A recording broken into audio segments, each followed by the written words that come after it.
جَنَّاتُ عَدْنٍ يَدْخُلُونَهَا يُحَلَّوْنَ فِيهَا مِنْ أَسَاوِرَ مِن ذَهَبٍ وَلُؤْلُؤًا وَلِبَاسُهُمْ فِيهَا حَرِيرٌ وَقَالُوا الْحَمْدُ لِلَّهِ الَّذِي أَذْهَبَ عَنَّا الْحَزَنَ إِنَّ رَبَّنَا لَغَفُورٌ شَكُورٌ الَّذِي أَحَلَّنَا دَارَ الْمُقَامَةِ مِن فَضْلِهِ لَا يَمَسُّنَا فِيهَا نَصَبٌ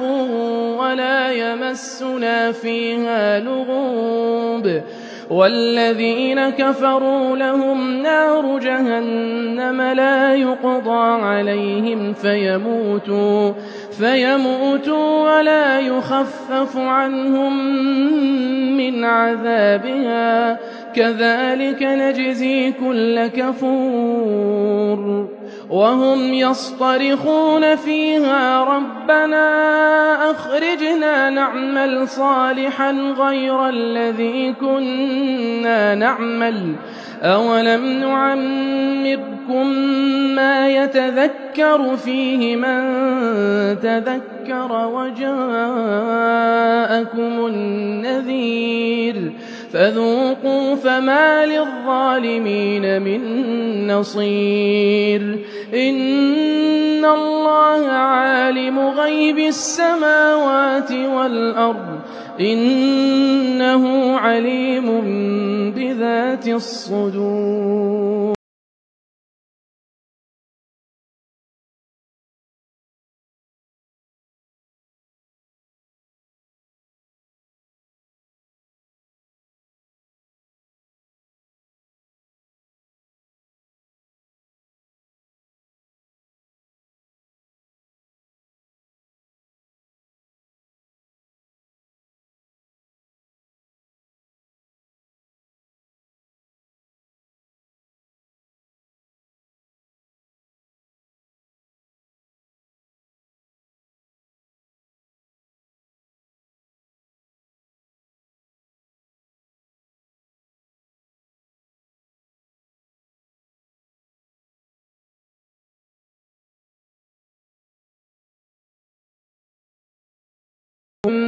منه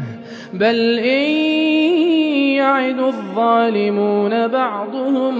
بعضا إلا غرورا إن الله يمسك السماوات والأرض أن تزولا ولئن زالتا إن أمسكهما من أحد من بعده إنه كان حليما غفورا وأقسموا بالله جهد أيمانهم لئن جاءهم نذير ليكونن أهدى من إحدى الأمم فلما جاءهم نذير ما زادهم إلا نفورا استكبارا في الأرض ومكر السيء ولا يحيق المكر السيء إلا بأهله فهل ينظرون إلا سنة الأولين فلن تجد لسنة الله تبديلا ولن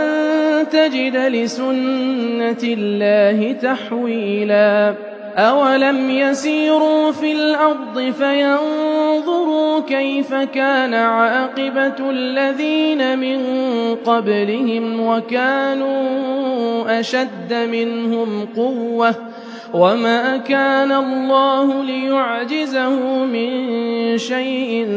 في السماوات ولا في الأرض إنه كان عليما قديرا ولو يؤاخذ الله الناس بما كسبوا ما ترك على ظهرها من دابة ولكن يؤخرهم إلى أجل مسمى فإذا جاء أجلهم عنهم فإن الله كان بعباده بصيرا. الله